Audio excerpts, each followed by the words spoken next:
We are recording now. Started. Hello everyone. So I'd like to introduce Women Coding Community to you today. So we are a community that builds safe environment for women to strive in tech. And it's just not for women, for everyone who loves to be part of tech and wants to thrive.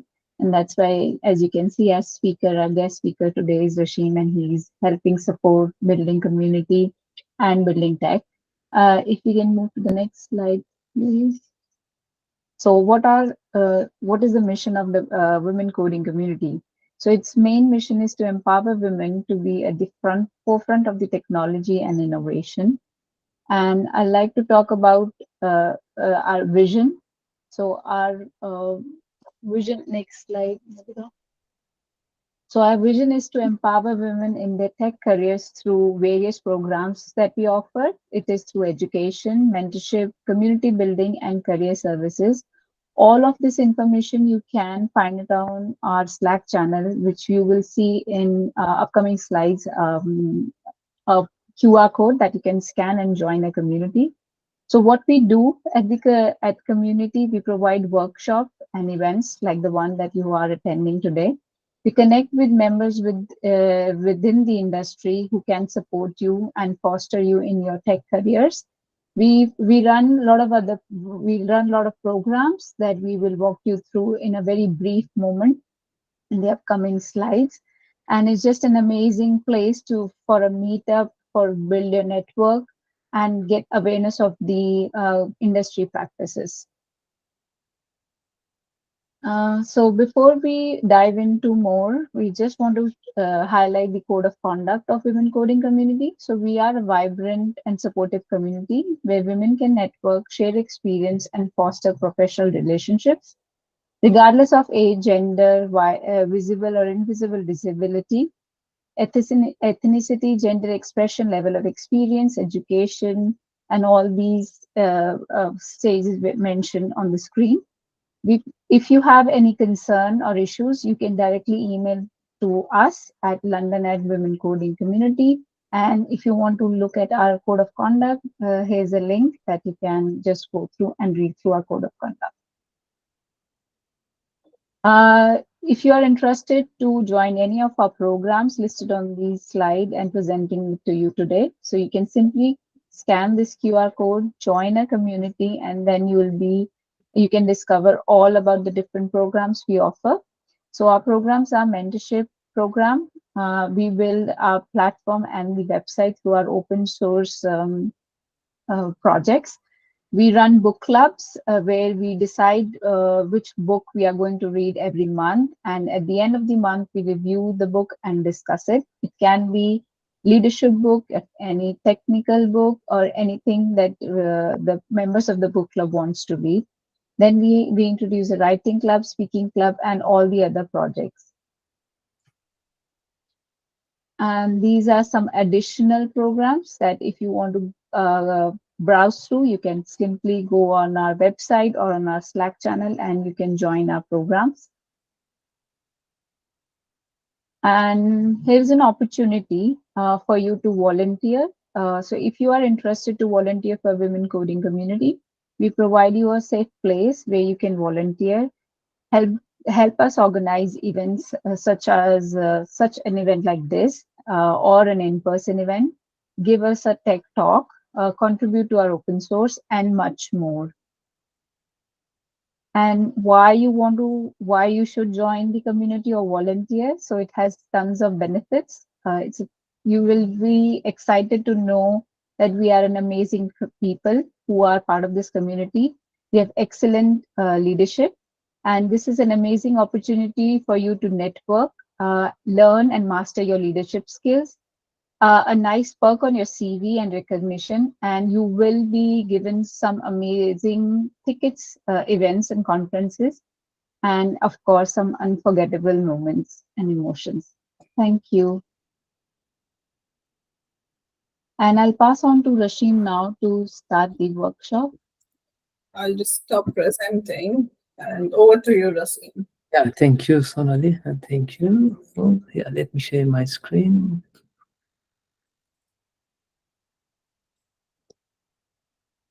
No. If any of you have any questions, anything, you can type in the messages. So, nice to meet you, everyone. Yeah, my name is Rasim. Yeah, I am working as a blockchain developer in general, but I am also AWS solution architect, and almost 20 years experience in development. That's why as much as possible we are trying to update and also upskill ourselves, according to best practice and new trends.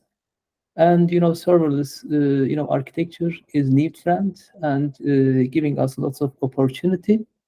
And today I will try to share with you guys so far what kind of experience I have and what is the benefit why I am using. Yeah, in the first place, most of the startups, prefer to go, serverless way in the first place. Yeah, I have a startup, and I also prefer to go that way actually, because most of the time, as a startup, you have limited budget, limited resources, and that's why you need some smart solution.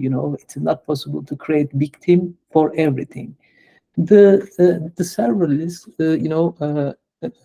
come to the scene with solution. In general, what we are doing with the serverless, what the application needs, we put everything in a same chunk. We put all of the database definition in that folder. We put all of the infrastructure resources as a load balancer, as a S3 bucket, as EC2 instance, API gateway, everything, whatever you want, we are able to put in a same folder in a serverless architecture. At the same time, we are able to put our application. So in general, when we say to serverless, okay, my application ready to run on the production, deploy it. What it makes in the first place, according to your your ecosystem definition in the first place, it creates infrastructure resources on the cloud. It doesn't matter which cloud. It can create everything on AWS, on Azure, on GCP, and also many others as well. So as I said, in the first place, it creates, or if you have already some resources, it attach to the system. If not exit, it creates VPC or load balancer or API gateway or Lambda function in the first place. And then it creates, if needed, database, or if needed, some roles, permissions between the, resources. It creates everything. When everything is ready, after that, it jump into, application deployment side. And then if your application requires some API gateway, it automatically creates.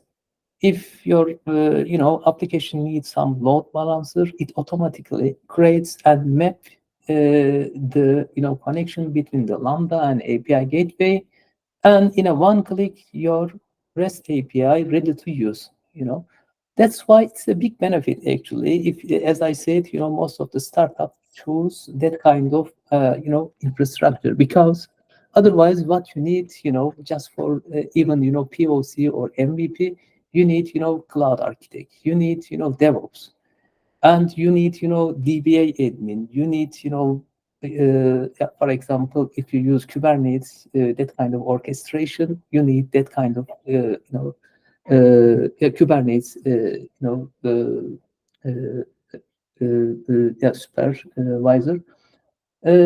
Yeah, but with the serverless, you don't need to know all those kind of things. According to best practice, serverless is able to create all of the resources according to best practice. That's why, as you see in here, this approach is designed to simplify application development and deployment reduce operational overhead and lower the cost.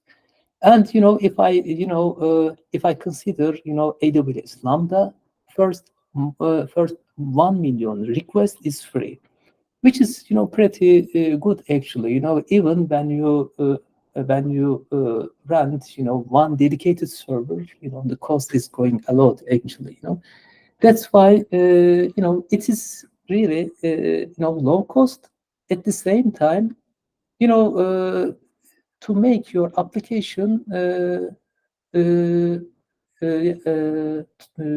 make it ready to production, it is pretty simple, because with one CLI command, it will create everything. And later on, the other benefit is after your development, if you hand over to other developer, it will he or she will easily understand what happens in this folder, in this repository, because all of the dependent resources in there, database, index, load balancers, containers, whatever you need.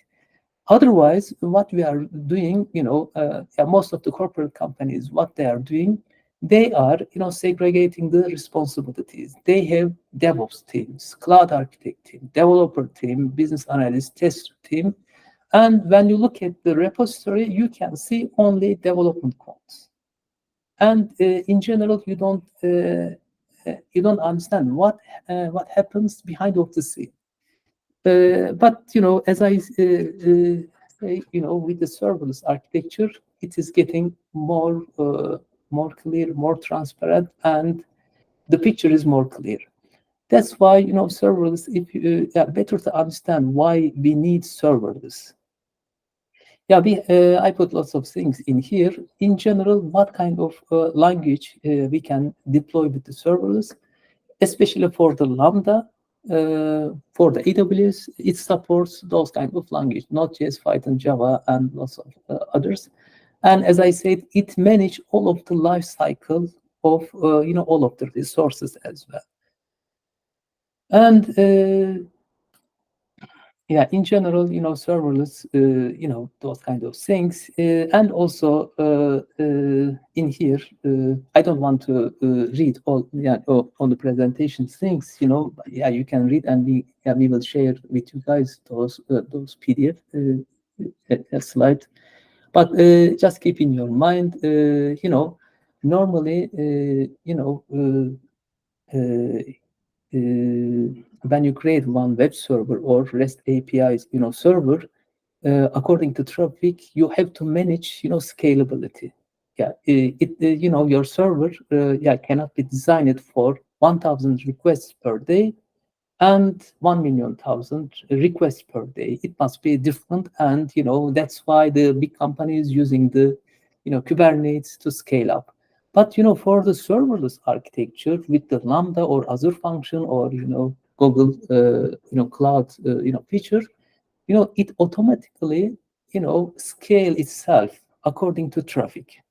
And behind of the scene, they use a supercomputer actually, and parallelly, it can scale up to 100 times, at the same time. That's why the performance is huge. By the way, so far, before the serverless, we were using the Lambda. In general, we were writing very small methods, and we were injecting those small methods between the service. For example, let's say API gateway, you need some custom authentication and authorization, for example.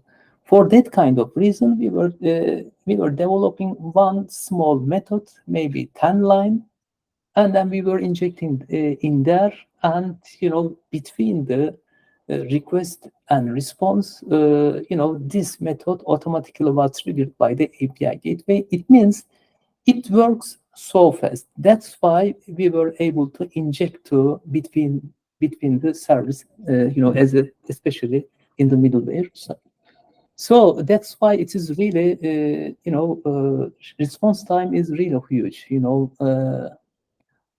the first place, if you optimize it less than 100 milliseconds, which is huge because most of the investment, most of the investment bank, working with that kind of optimization actually. By default, when you start with that kind of infrastructure, you will have perfect, scalability and performance. In general, the idea is, look, as you know, architecturally, we are following some architecture, monolith architecture, microservice architecture, and then serverless architecture. Serverless architecture, another way, function as a service. So when you see, we are decoupling our infrastructure day by day. In a monolith application, it's a huge, bunch of code, and you have to, even for single label update, you have to deploy whole application. It doesn't matter, what you change, and it is so risky things. And also the deployment also take huge amount of time because you are losing your cache, you have to run all of the unit tests. And that's why we decoupled after the monolith application to microservice architecture. With the microservice architecture, we started to create business-based small business cubes. And still it was so complex. And then what we are doing right now, we start to create function-based infrastructure.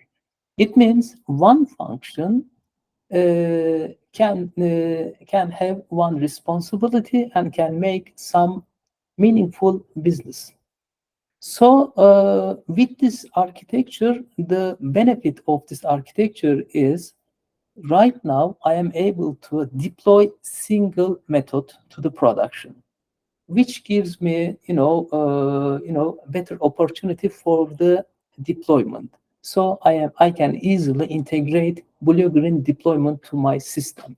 It means zero downtime, and whenever I want, I can deploy anything, method level, which is really cool things, because sometimes it's not good to shut down for the pricing module, payment module or something like that.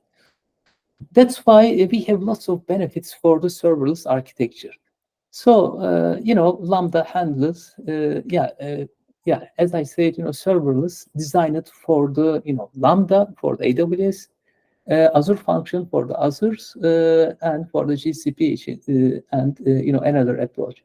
And in general, it manages those kind of things, load scaling, handling failures, security isolation, operating system management, managing utilization, and many other things for us. Those are really important things, and it manages all of them. By default, it comes with logging, and also exception handling. We can monitor what's happening over CloudWatch.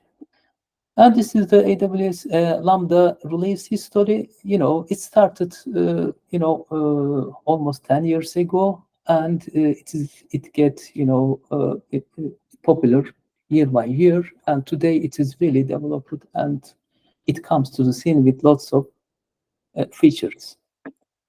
And the idea behind of the serverless is, event-based approach we have.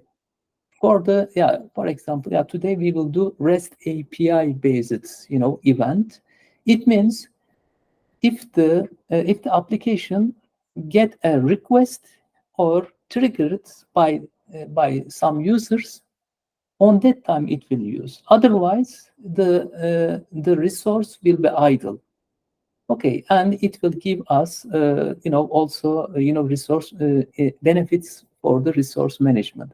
It means one folder, if we send one image to one S3 bucket, I can trigger over, server, event, over the event bus.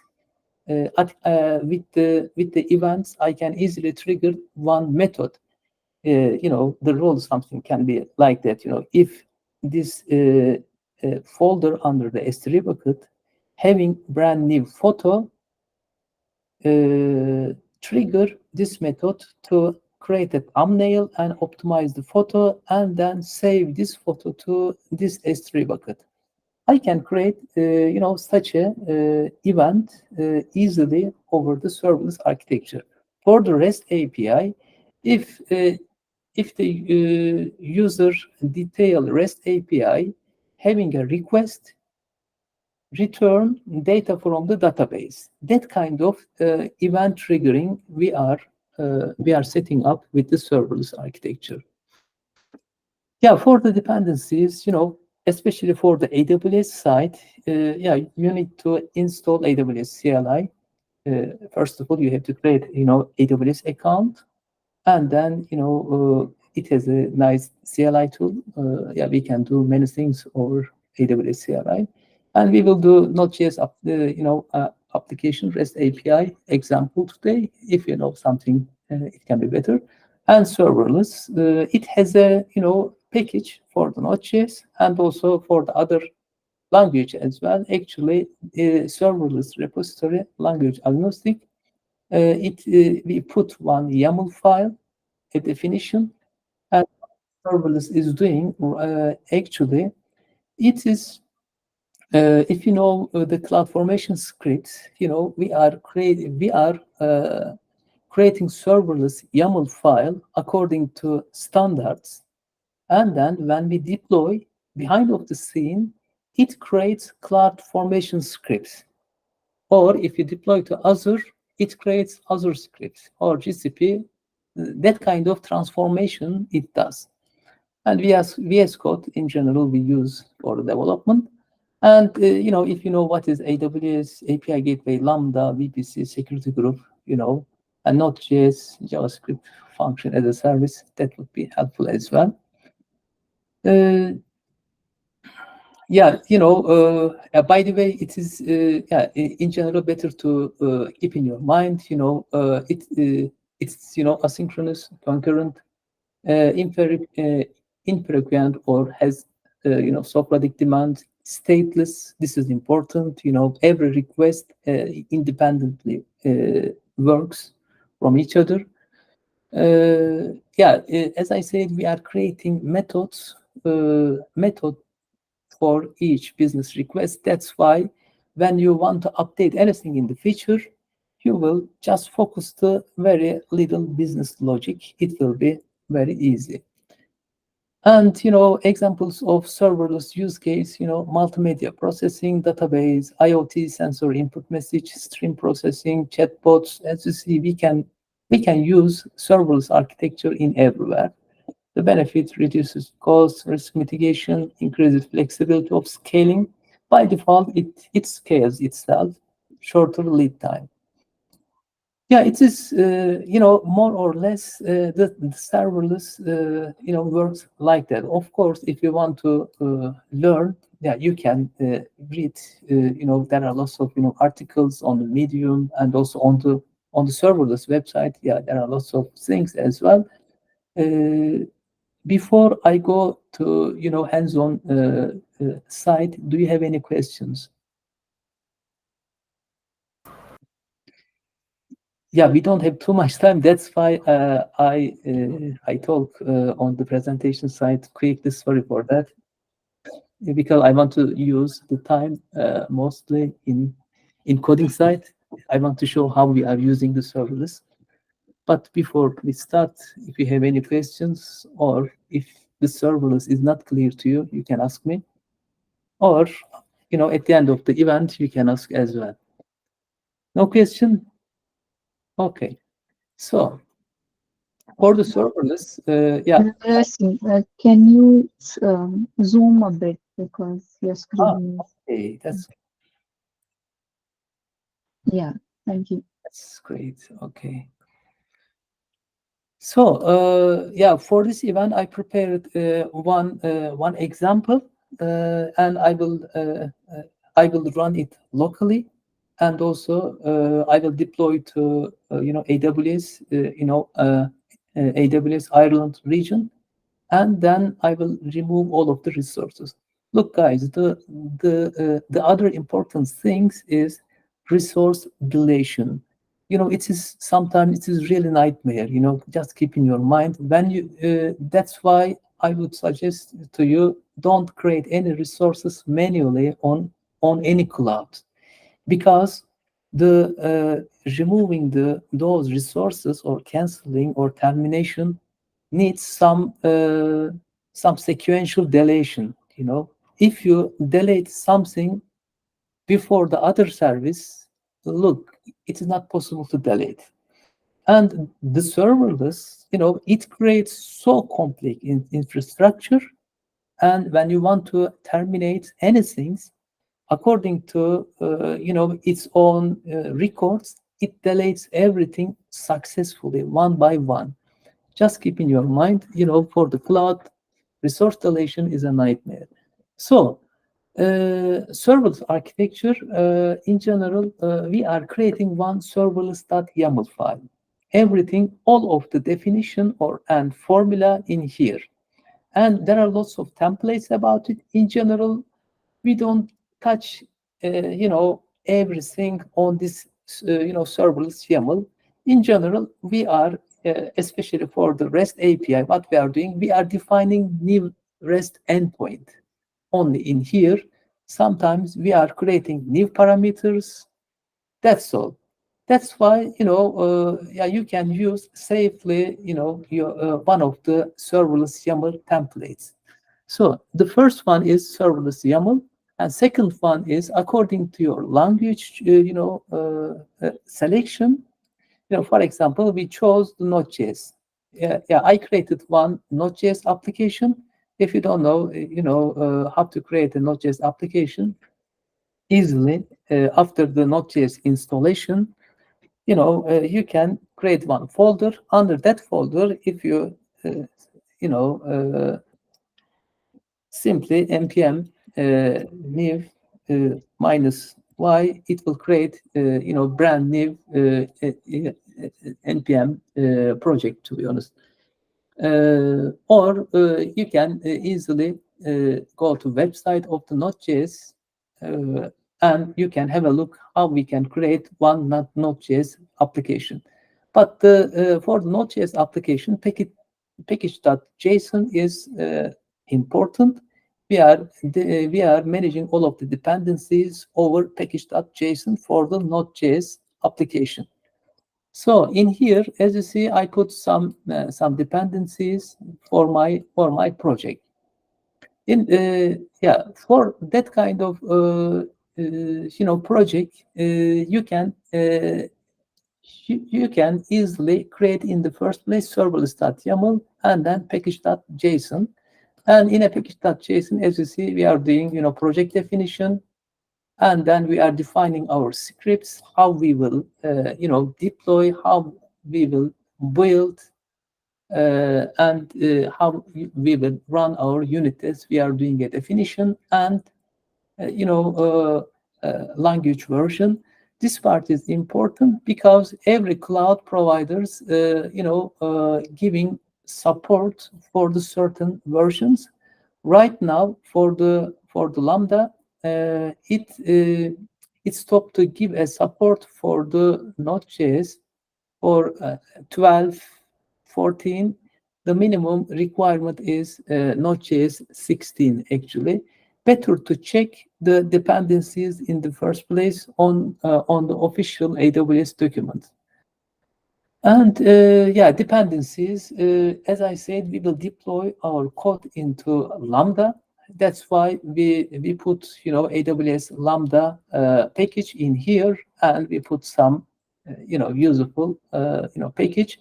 And this is the serverless package in here to use plugins, and also this one makes a maintenance on the Lambda for the versions. When you deploy anything, by default, Lambda versions all of your codes. But sometimes it is also a trouble, because after the 15th version, you have to prune, because maximum by default 50 version can be versioned on the Lambda. It will give an error. That's why I keep with this one last 3 version on Lambda. If something goes wrong, yeah, on that time I will deploy my working copy to the server as well. For the dev dependencies, yeah, in general, if we put any package under the dependencies, it means it will work in everywhere, on the production as well, on the development as well. If I put something under the dev dependencies, it means, I need those things for the development and also on the CI/CD pipeline. As you see in here, I put all of the serverless package in here because I will use, serverless in this project. And according to those package, it will create all of the CloudFormation scripts according to serverless YAML file. And there are some other, package for the TypeScript usage, for the testing, for the Webpack, that kind of things. Yeah, as you see, I put. So the most important things, yeah, in the first place, just as a best practice, as an attitude, better to prepare always nice README file. And yeah, how we are preparing README file? We are preparing README files for the juniors. Okay, yeah, the level must be junior level. Don't expect any senior or expert developers. Already they know everything. Put in here properly how I can run my unit test, how I can run my integration test. If it needs database, put the definition in here, and how to deploy, better to put in here. Okay. And then we can jump into the serverless. Let's talk about the serverless a little bit. So, as I said, this is the formula of the deployment process, actually. According to this file, this project will be packed. All of the resources will be created on the Lambda. So let's start the definition. Those part in general standards. Your service name, according to this name, it will create a Lambda function on Lambda, and it will use this version of the serverless. And in here, it means I will use AWS. And stage, look, guys, this template right now, more or less, I am using this template for my project. And many companies also using similar kind of templates, actually. And you are able to manage your staging environments over these parameters. It means, by default, it will use, it will pick up local profile, but also you can use this information according to this definition. Yeah, as you see in here, yeah, I have 0 to hero dev, 0 to hero dev, and if you want, you can also create another one for the prod. I am creating a parameters like that. Under the provider, if I put stage, it will pick up the actual value from the parameter definition. Under the custom, we are making a definition. So dynamically, according to request, we are able to set the parameters. So profiles, this is also important. Profile, especially important for the AWS deployment. By default, when you configure your AWS, let's have a look how to configure AWS configure. Here, this one is default AWS configuration, but your dev environment is different, production environment is different, maybe staging environment also different. So always you cannot use the default AWS configuration. That's why we are creating a profile. We are creating dev profile, test profile, production profile, UAT, OAT, that kind of what kind of profile we need. We can define in here. And when I say serverless deploy, according to profile, it will get the configuration and will deploy that environment only. Okay, that's why staging and profile definition is a key. And runtime environment, I will use Node.js, 14 version. Yeah, I may get an error because I haven't run it, for a long time. If I remember correctly, the minimum version that Lambda supports right now, 16. And if we get an error, also we can upgrade the Node.js version together. And region, as you know, all of the cloud providers having different kind of regions. Sometimes because of the performance, caching. Sometimes because of the GDPR. They provide region-based data and service, and we will use Ireland region for this event. And also hashing version will be used. This one and VPC. Look, I have my own VPC and I configured all of the settings. That's why I am giving my VPC definition by default to serverless YAML. During the deployment, it will automatically pick up the values from the AWS. Look, as you see, in here, like that, we are defining our parameter store values in serverless. It means, when I use that kind of syntax, it means, look, get the value from go to AWS parameter stores, find this definition, and put its value to security group IDs. Subnet same. That's why if we want to make something generic, we are using that kind of definition, and it is pretty useful to use parameter store. And when I define anything, automatically it sets as an environment variables on the Lambda. And if you set some password or secret things, it makes encryption as well and decrypting on demand as well, which is so cool for us. We are decreasing the security issues as well. And environment, this is also standard. And function side is important. In general, we use function section for the REST API development. Okay. And also we are, in general, we do also, if you use some, messaging queue or something like that definition, we are doing a mapping under the function. As you know, for the REST API, we have two legs actually. One is outside request.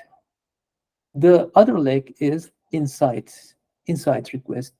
On the that's why we are doing in here a mapping. When we get any request from this definition, it means I have a pet as a hello world, hello, with the get method. If I get such a request, forward this request to this method. This method address is src features hello world handler.get. And I should be able to find this one in my code. If you follow this tree, as you see in here, hello world handler, under the handler, it must be get method. You see, it's pretty simple, right? So like that, I am doing my own definition. If I have, other definition, I can do another one. Copy paste, get, put, post, delete, patch. All of the definition can be done in here. Or if you have any query parameters, query string parameters, you can define in here under the event section. And also if you have path parameter, you can define as well. All of your REST API, if they need API key validation, you can also define it under here. Or if your REST API requires some custom authentication, for example, you will use Firebase for the authentication and authorization, for example. From here, yeah, we are setting one parameters with the authorization, custom authorization parameters, and it automatically hit the Firebase and get the approval from there, and then if everything fine, it will forward the request to code. That's why this is pretty flexible and it is readable actually. And plugin, yeah. Also, serverless supports lots of plugins. Plugins do many things in this REST API application. What I need, I need to test this application locally, like I am testing on Lambda. That's why I installed serverless offline. It creates mock API gateway in my local computer, and this one, as I said, keeps the maintain the versions. This one for the packing. And custom site, this is the last part, actually more or less all of them having that kind of things, providers, functions, and plugins and customs. Under the customs, I am able to define my parameters. Yeah, if I need something from the parameter store, I can define it here. Or as you see, I have some parameters as a profile, as a stage, as a web page. If I need to configure anything or set some variables, I am defining under the custom, and then I'm able to use in everywhere those kind of things. Yeah, as you see in here, we have one parameters in here. It will put as an environment variable to the Lambda function. So let's say, and quickly, let's have a look. We have 10 minutes. Let's have a look quickly the Lambda function, the Node.js application, what we are doing. It goes to handler.get. Let me find it, this one. And this part actually also standard. It gets it returns API gateway response actually. That's why we are creating interface for the methods. So if I get any event from the outside world, what we are doing, we are logging in the first place on the console, and then the response, the request forward to service. In the service, as you see, it's doing nothing, only returns hello world. So what we are doing, we are calling the hello world service, and then we are returning this response like that. And this one also, standard, because the request, the response should be, standard API gateway response. That's why we are returning that kind of interface on the response. So let's have a look locally how it is working actually. So for that kind of thing, to make it run, of course, in the first place, I need to install everything locally. Okay, with the npm install, and then SLS offline or serverless offline. Yeah, both of them fine. Okay, to make it run in this local machine, SLS offline. Let's have a look. And actually, let me delete. Okay, it's started to work. Let me delete this one. Okay, so let me run again. SLS offline.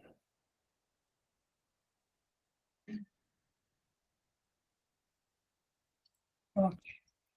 So, okay, I have, it gives me, it created one, a mock API gateway in my local machine, and it says, you can, call those REST API like that, Let me call those REST APIs. Oh, for example, from here, if it is work, it should return hello world. Okay, so as you see in here, all of the requests that I am writing into console, what kind of parameters I have. Yeah, you can see all of them. Okay. As you see, it is, pretty straightforward API gateway request, actually. I have all of the details about the API gateway, and serverless prepared everything for me according to API gateway. And as you see, it calls the service and then return it the data from the service. As you see in here, hello world, and here.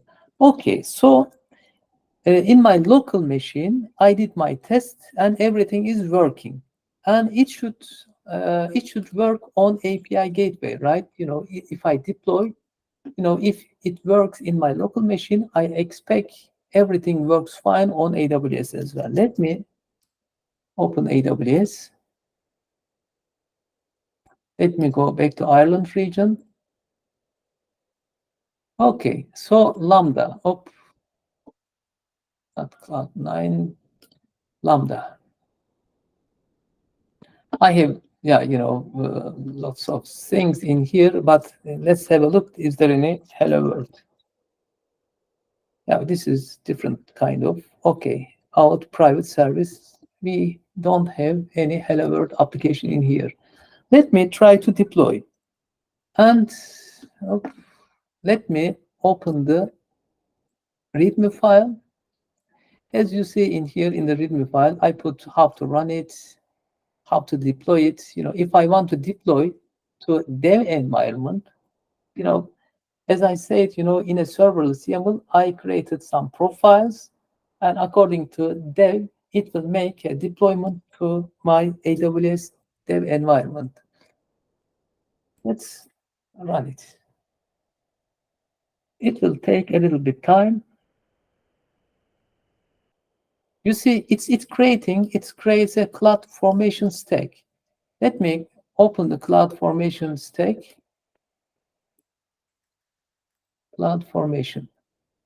Okay. And API gateway. Let me have a look on the API gateway as well. Okay. Those are the existing ones, stacks. You see, it automatically starts to create, actually, create in process. I can have a look at the details. If everything works fine, can you see it creates all of those resources on behalf of you. Otherwise, your cloud architect or DevOps should create all of them one by one on behalf of you, or someone should prepare some Terraform scripts, and before your application deployment, they have to run, or they should integrate into CI/CD pipeline. But in here, as you see, when I okay, you see, I say to you, Node.js is no longer supported. Okay, so what I need to do? Let's have a look. AWS Lambda Node.js versions now available. Runtime available Lambda function with Node.js. What version of? You see, minimum 16, and this is the definition of the minimum supported version. Up. Okay, it looks okay right now. In the first place, let's have a look up on the cloud formation stack. Yeah, in the first place, you need to wait for the resource deletion in progress.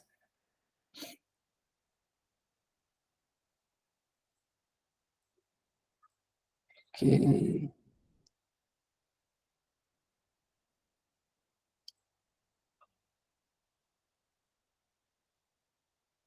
Yeah, it's taking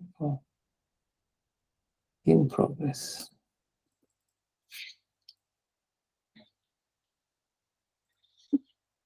Yes, when you get an error, it will try to delete what it creates one by one until when it deletes everything, you will be able to deploy new one. So while we are waiting, maybe if you have any question, maybe you can I can answer those things. I think this is very, very interesting because I mean, I'm looking at this, and in our company, we write a lot of Lambdas, and we have DevOps team, and the junior developers, when they start writing the Lambdas, we do it on pre-prod or in a dev environment, and not anybody, they're not aware of how to set up an API gateway, or how Yes. do I do anything like parameter store or anything. And I think this is just brilliant because you are running that entire setup locally and you're not going to incur any cost. I mean, I know on dev, you don't incur cost because your volume is not that high, but Yes. just the setup effort is saved. And this is, I Yeah. have no idea. And this is quite brilliant. I would say this is very I'm going to go back and give, say to my team that, what, have a look at this serverless. And it is absolutely brilliant to do some local development, which can be deployed not just to dev, but even to production. So I think that's really good.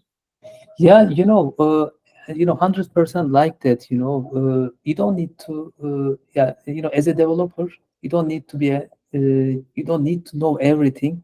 Yeah. But serverless is creating the resources according to best practice as well, Mm-hmm. and also you are putting everything in a same folder, and the picture is more clear in the folder. When you need anything, you can Yeah. update, and even I don't know, did you update any resource configuration on AWS? Sometimes it is also a nightmare.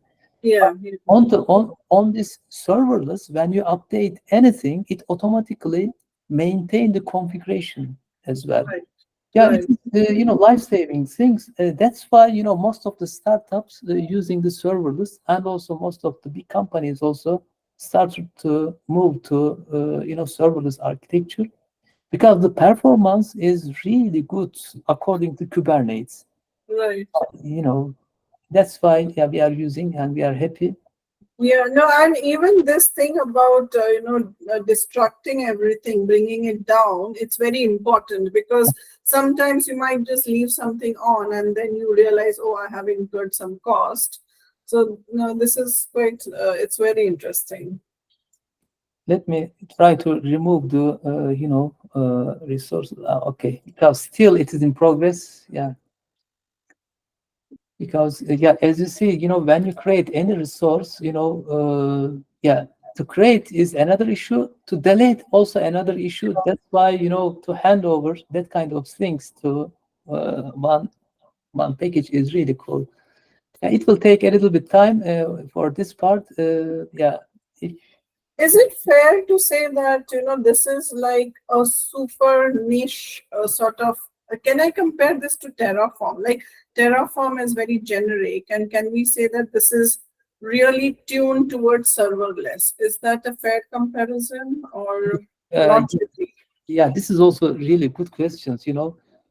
After certain amount of time later, Terraform is getting like a big monorepo. It's, Mhm. it's not easy to maintain it as well. That's why, like that, what we are doing, actually, we are creating the main structure with the Terraform, like a VPC, like EC2, like API gateway, like a permission, EM permissions, that kind of basic things we are creating with the Terraform. But application-based infrastructure, we prefer to keep in an application. Okay. So, if you want to use Terraform, go it, and it will be more clean, more lightweight, because you are segregating the infrastructure as well. Right. Right. That makes sense. Yeah.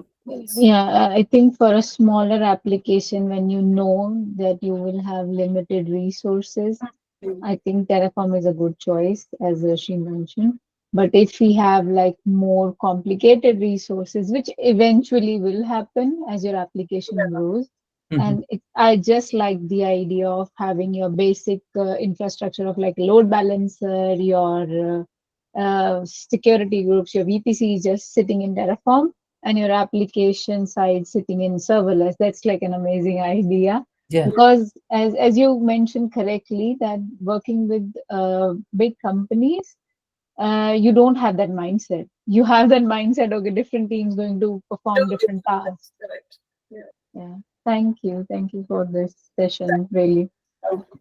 yeah. The only the last part is missing. I was going to show you all of the resources created on the API gateway, on the cloud formation, on the Lambda. Yeah, but yeah, normally we were doing that kind of events, 1.5 an hour. Yeah, yeah. Sorry for that. Yeah, I tried to explain everything quicker, but No, I think, I mean, as long as I think the session goes, we are okay. Unless, is it deleted? Has it deleted? Or it's still deleting, is it? yeah, it is still deleting. I think the last part. I think it is trying to delete the last part, but after that, yeah, I will run again, and then it will be ready. Yeah, to resource deletion over cloud formation is always, always Yeah. problematic. No, but this was really informative. It was really good. Yeah, actually, I like to show that kind of approach. It is, another way of doing something. I cannot say 100% true.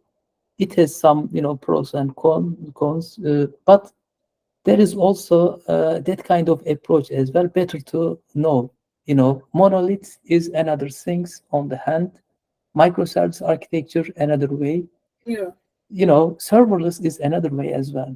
yeah, Yeah, on those. that's true. I think we're almost at the end of the session. Any questions from anyone? Can you share?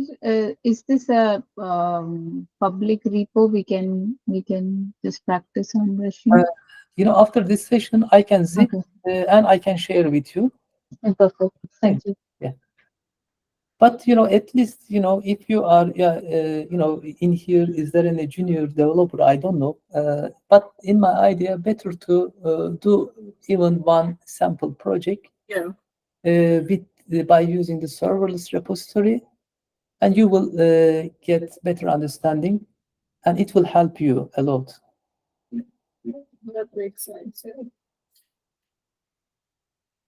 I think, yeah, this one, as I said, it will take a little bit time. Maybe, yeah, you know, we can end in here because until it deletes, it's not possible to create a resource again. Yeah. No, that's fine. I think can any any anything from anybody before we close it? We can wait for the delete to happen, Mhm. but I think it will take some time, I suppose. Yeah, it is my bad actually. I haven't run anything, more than 6 months for this repository. Yeah, I said at the beginning, Node.js is, it is not supported. Yeah, you were saying actually right at the beginning you were listening about it.